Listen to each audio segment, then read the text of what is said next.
Sorry மகா, உன்னை புரிஞ்சுக்காம கஷ்டப்படுத்திட்டேன். ரொம்ப ரொம்ப சாரி. சாரி சொன்னீங்க, அது ஓகே. ஆனா புரிஞ்சுக்காம கஷ்டப்படுத்திட்டேன்னு சொல்லாதீங்க. அதை நான் அக்செப்ட் பண்ணிக்க மாட்டேன். உங்களுக்கு எல்லாமே புரிஞ்சுது, எல்லாமே தெரிஞ்சுதான் நீங்க உங்க ஸ்டாண்ட்ல தெளிவா நின்னீங்க. இல்ல மகா, நிச்சயமா இல்ல. அவ்வளவு தெளிவா இருந்திருந்தா நான் உன் பக்கத்திலே தான் இருந்திருப்பேன். ஆனா இப்பதான் நீங்க குழப்பமா இருக்கீங்க. ஆனா கதிர் கல்யாண பிரச்சனை ஆரம்பிச்சதுல இருந்து நீங்க தெளிவா தான் இருந்திருக்கீங்க.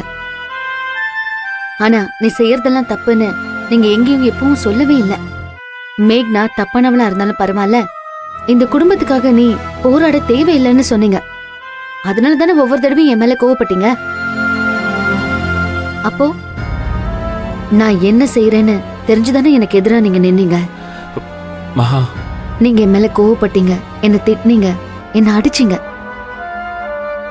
ஆனா அது எதுவுமே எனக்கு பெரிய விஷயமாவே தெரியல. நான் தப்பாவும் நினைக்கல. என் வருத்தமே வேற. என்ன மகா? இந்த குடும்பம் அசிங்கப்பட்டாலும் பரவாயில்ல, எவ்வளவு கஷ்டப்பட்டாலும் பரவாயில்ல, ஆனா என் பொண்டாட்டி அசிங்கப்படக்கூடாதுன்னு சுயநலமா யோசிச்சுங்க பாருங்க. அதுதான். அப்படி சுயநலமா நீங்க மாறினதுதான் எனக்கு வருத்தம். தப்புதான் மகா. அந்த நேரத்துல என்னால அப்படிதான் யோசிக்க முடிஞ்சது. ஏன்னா இந்த வீட்டுக்குள்ள அம்மா உன்னை எவ்வளவு பேசினாங்க. அப்பெல்லாம் நான் பொறுத்து போயிருக்கேன். ஆனா மேக்னா மாதிரி ஒரு தப்பான பொண்ணு முன்னால, அவ குடும்பத்து முன்னால உன்னை அவங்க அவமானப்படுத்துறதை என்னால தாங்கிக்க முடியல. உங்களுக்கு நல்லது செய்ய நினைக்கிற என் பொண்டாட்டி ஏன் அசிங்கப்படணும்னு அவங்க கிட்ட நான் சண்டை போட்டிருக்கணும், உன் கூட நின்னு இருக்கணும். ஆனா நான் அப்படி செய்யாதது தப்புதான். என்ன மன்னிச்சிரு மகா. ஒவ்வொரு இடத்துலயும் கண் கலங்கி நீ தலை குடிச்சு நிக்கும் போது பார்க்க முடியாம எனக்கு ஒரு கோவம் வந்துச்சுல்ல, அந்த கோவத்துல நான் நிதானம் தவறிட்டேன். நானும் மனுஷன் தானே மகா, தெரியாம பண்ணிட்டேன். விடுங்க, அதெல்லாம் முடிஞ்சு போயிடுச்சு. எனக்கு தெரிஞ்ச உண்மைலாம் உங்களுக்கு தெரியும் போது நீங்க என்ன புரிஞ்சுப்பீங்கன்னு நான் நம்பினேன். அந்த நம்பிக்கையை நீங்க காப்பாத்திட்டீங்க. அதுக்கு மேல நீங்க சொல்ற சாரியோ தேங்க்ஸோ எதுவுமே எனக்கு வேண்டாம். ஒரு அண்ணனா கதிரை பத்தி நான் யோசிக்க வேண்டியதெல்லாம் நீ யோசிச்சிருக்க. ஆனா நான் சுயநலவாதி மகா. நீ சொன்னது சரிதான், உன்னை பத்தி மட்டும்தான் யோசிச்சேன். கதிர் வாழ்க்கை போனா போட்டோன்னு சொல்லி எவ்வளவு மோசமா நான் பிஹேவ் பண்ணிருக்கேன். இதுல நீ மாறிட்டேன்னு உன்கிட்ட சண்டை வேற போட்டிருக்க. மகா, என்ன மன்னிச்சிரு மகா. ப்ளீஸ் மகா, என்ன வெறுக்காத. சாரி மகா. ப்ளீஸ் மகா, உன் கால்ல விழுந்து மன்னிப்பு கேட்கறதுல தப்பே இல்ல. உன்னை ரொம்ப கஷ்டப்படுத்திட்டேன். சாரி மகா. எழுந்திருங்க. எழுந்திருங்க. நான் சொல்றத கேளுங்க. எழுந்திருங்க.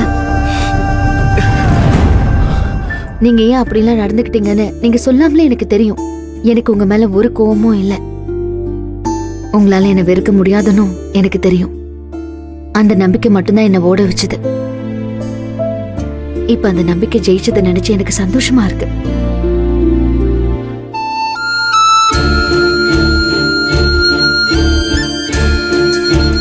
இனிமே அந்த தப்பை நான் செய்யவே மாட்டேன் மகா.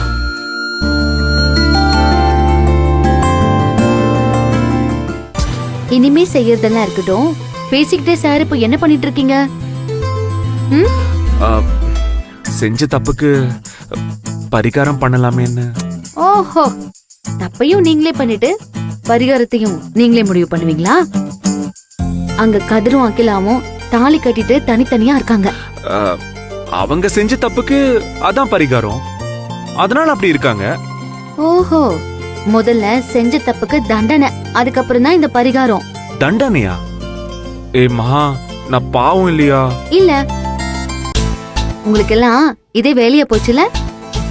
சண்டை போட்டுட்டு நீங்களே முறுக்கிட்டு போனா நாங்க அமைதியா ஏத்துக்கணும். சண்டை போட்டது போதுன்னு நீங்களே வந்தா அப்பவும் நாங்க அமைதியா ஏத்துக்கணும். இந்த நீங்க நாங்கன்னா புரியலையே. நீங்கன்னா நீங்க ஆம்பளைங்க, நாங்கன்னா நாங்க பொம்பளைங்க. அட பாவமே, ஒரு சின்ன புருஷன் பொண்டாட்டி பிரச்சனைய ஒரு நிமிஷம் ஆண்களா பெண்களான்னு கலவரமாக்கிட்டியே. அது ஒண்ணும் நம்ம ஒரு புருஷன் பொண்டாட்டிக்குள்ள நடக்கிற பிரச்சனை இல்ல, யூனிவர்சல் பிரச்சனை. இதுக்கு இன்னைக்கு நான் ஒரு முடிவு கட்டுறேன். காலையில சண்டை போட்டுட்டுமே, பொண்டாட்டிய தேவையில்லாம பேசிட்டோமே, அவ வருத்தப்பட்டாளா, கோவப்பட்டாளா, என்ன நினைக்கிறா, எப்படி இருக்கா, எதை பத்தியும் கவலையே இல்லாம எதுவுமே நடக்காத மாதிரி வந்து பரிகாரம் பண்றேன்னு வந்து நிக்க வேண்டியது. பகல்ல பொண்டாட்டி கழுத்த பிடிக்க வேண்டியது, ராத்திரி வந்தா எதுவுமே நடக்காத மாதிரி கால்ல விழ வேண்டியது. பொண்டாட்டியும் எதுவுமே நடக்காத மாதிரி ரியாக்ட் பண்ணணும். இதானே உங்க வழக்கம்? உங்க ஆம்பளைங்க வழக்கம்னு அர்த்தம். இனிமே பொண்டாட்டி கிட்ட சண்டை போட்டா முதல்ல பனிஷ்மெண்ட், அதுக்கப்புறம் தான் பரிகாரம். இது மட்டும் வெளியே தெரிஞ்சது, ஊர்ல இருக்கிற மொத்த ஆண்களும் பாவி பயலன்னு என்னதான் திட்டுவானுங்க. அதையும் வாங்கிக்கிட்டு கட்டில்ல அங்க ஓரமா இழுத்து போத்திக்கிட்டு தூங்குங்க. பரிகாரம் பண்றாராம், பரிகாரம். ஏய்,